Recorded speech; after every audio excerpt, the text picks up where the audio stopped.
മാർക്സിലേക്ക് സ്വാഗതം. ഇവിടെ PSCയുടെ previous questions വിശദമായി ചർച്ച ചെയ്ത് ക്ലാസ് എടുക്കാൻ ഉദ്ദേശിക്കുന്നു. നമുക്ക് ക്ലാസ്സിലേക്ക് കടക്കാം. 5ൻ്റെ 80% 4. എന്നാൽ 4ൻ്റെ എത്ര ശതമാനമാണ് 5? ആദ്യത്തേതുമായിട്ട് ബന്ധിപ്പിക്കുകയോ വേണ്ട, അത് നമ്മളെ തെറ്റിക്കാൻ വേണ്ടി തന്നേക്കുന്നതാണ്. 4ൻ്റെ എത്ര ശതമാനമാണ് 5? അത് മാത്രം നോക്കിയാൽ 4ൻ്റെ എത്ര ശതമാനം അറിഞ്ഞുകൂടാത്തതുകൊണ്ട് നമ്മൾ എക്സ് എന്ന് ഇട്ടു. 4ൻ്റെ x ശതമാനമാണ് 5. അതായത് 4 × x/100 എന്ന് പറയുന്നത് 5ആണ്. ഒന്നുകിൽ ഇതിങ്ങനെ ക്രോസ് മൾട്ടിപ്ലൈ ചെയ്യാം. 4x = 100 × 5. അതായത് x = 100 × 5/4. 25 100 125 വരും. അപ്പോൾ എത്ര? 125%. ഓപ്ഷൻ എ ആണ് ഉത്തരം. അല്ലെങ്കിൽ 4/100x = 5. അപ്പോൾ x കാണുന്ന 5നെ 4/100 ഇട്ട് ഹരിക്കണം. അതായത് 5 × തിരിച്ചിട്ട് ഗുണിക്കണം. 100/4. അതായത് 25 × 5 125. എത്ര ശതമാനമാണ്? 125. ഓപ്ഷൻ എ ആണ്. ഇത് നമ്മളെ തെറ്റിക്കാൻ വേണ്ടി ഞാൻ തന്നേക്കുന്നത്.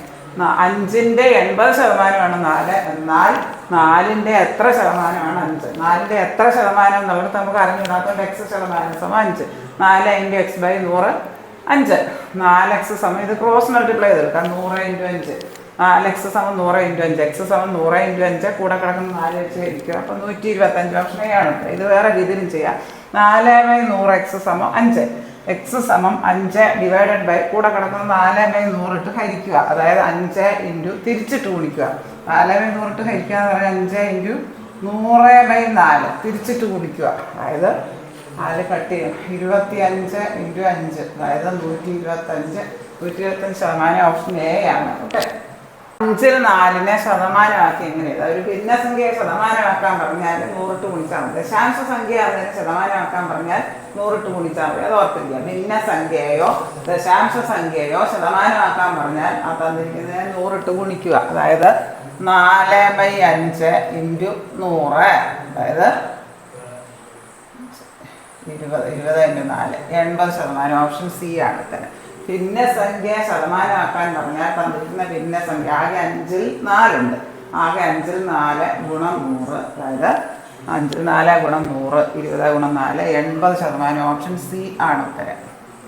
ഇനി 23/184. 23 ആ ഭിന്നസംഖ്യയെ 100 ഇട്ട് ഗുണിച്ചാൽ മതി.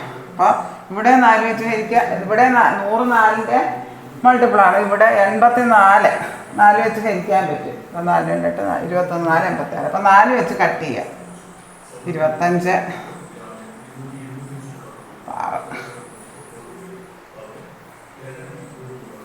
23 2 25/2%. 25/2 നമുക്ക് കിട്ടിയത്. ഓപ്ഷൻ ബി ആണ് ഉത്തരം. 25/2. ഭിന്നസംഖ്യയെ ശതമാനമാക്കാൻ പറഞ്ഞാൽ തന്നിരിക്കുന്ന ഭിന്നസംഖ്യയെ 100 ഇട്ട് ഗുണിച്ചാൽ മതി. 4/5നെ ശതമാനമാക്കി എങ്ങനെ എഴുതാം? 4/5 × 100. 23/184നെ ശതമാനമാക്കി എങ്ങനെ എഴുതാം? 23/184 × 100. 84 ലാസ്റ്റ് 2 സംഖ്യ 4ൻ്റെ ഗുണിതം ആയതുകൊണ്ട് ഇവിടെ നമുക്ക് 4 വെച്ച് കട്ട് ചെയ്യാം. 46. ഇവിടെ 23 2 46. 25/2. ഓപ്ഷൻ ബി ആണ്. 25/2%.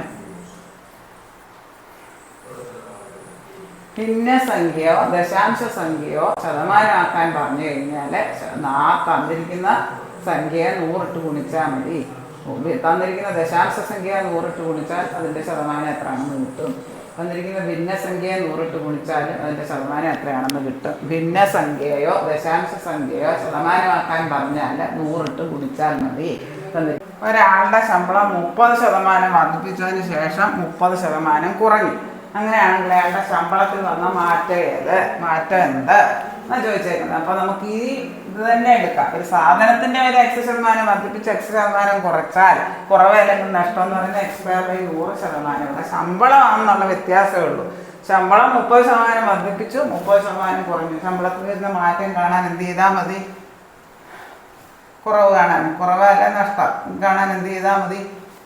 x²/100%. x² എന്ന് പറഞ്ഞാൽ 30²/100%. അതായത് 900/100%. അതായത് 9% കുറവ്.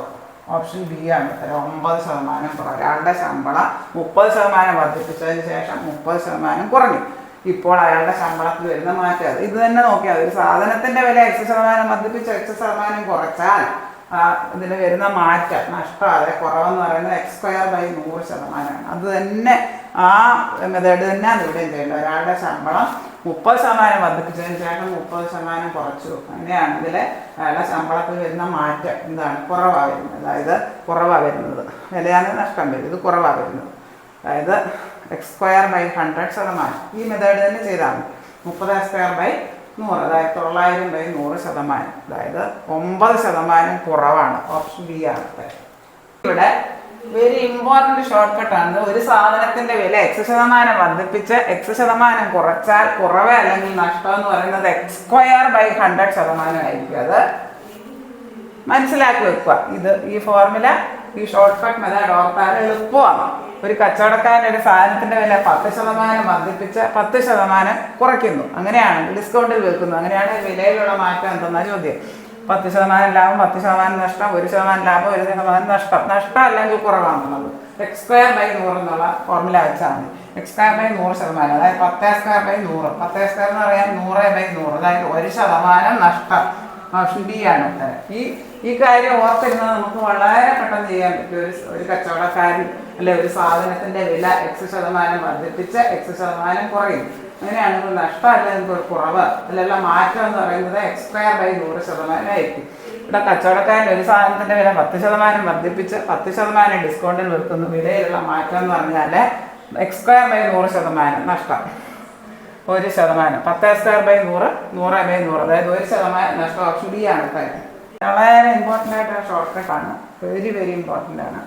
ഒരു സാധനത്തിൻ്റെ വില X% വർദ്ധിപ്പിച്ച് Y% കൂട്ടിയാൽ വിലയിലുണ്ടാകുന്ന മാറ്റം x+y+xy/100 ആയിരിക്കും. ഒരു സാധനത്തിൻ്റെ വില X% വർദ്ധിപ്പിച്ച് Y% കൂട്ടിയാൽ വിലയിലുണ്ടാകുന്ന മാറ്റം x+y+xy/100 ആയിരിക്കും. ഒരു സാധനത്തിൻ്റെ വില X% വർദ്ധിപ്പിച്ച് Y% കുറച്ചാൽ വിലയിലുണ്ടാകുന്ന മാറ്റം വ്യത്യാസം x-y-xy/100 ആയിരിക്കും. വളരെ പ്രധാനപ്പെട്ട ഷോർട്ട് കട്ട് മെത്തേഡുകളാണ്. ഓർത്തിരിക്കുക. ഇത്രയും കാര്യങ്ങൾ നിങ്ങൾക്ക് നല്ലതുപോലെ മനസ്സിലായി എന്ന് ഞാൻ വിശ്വസിക്കട്ടെ. ഈ വീഡിയോ നിങ്ങൾക്ക് ഇഷ്ടമായെങ്കിൽ ലൈക്ക് ചെയ്യുക, ഷെയർ ചെയ്യുക, സബ്സ്ക്രൈബ് ചെയ്യാൻ മറക്കല്ലേ. ഇത് നിങ്ങളുടെ എല്ലാ കൂട്ടുകാരിലേക്കും എത്തിക്കുക. മത്സര പരീക്ഷകൾക്ക് തയ്യാറെടുക്കുന്നവർക്ക് ഇത് വളരെയേറെ പ്രയോജനപ്രദമാകും എന്ന് ഞാൻ വിശ്വസിക്കുന്നു. ശ്രീമാസിൽ PSCയുടെ പ്രീവിയസ് ക്വസ്റ്റ്യൻസ് ലോങ് വീഡിയോസും ഷോർട്ട് വീഡിയോസും ധാരാളം ഇട്ടിട്ടുണ്ട്. താഴെ കാണുന്ന ബെല്ലൈക്കൺ എനേബിൾ ചെയ്താൽ ഞാൻ ഇടുന്ന വീഡിയോസിൻ്റെ എല്ലാ നോട്ടിഫിക്കേഷൻസും നിങ്ങൾക്ക് ലഭിക്കുന്നതാണ്. Thank you.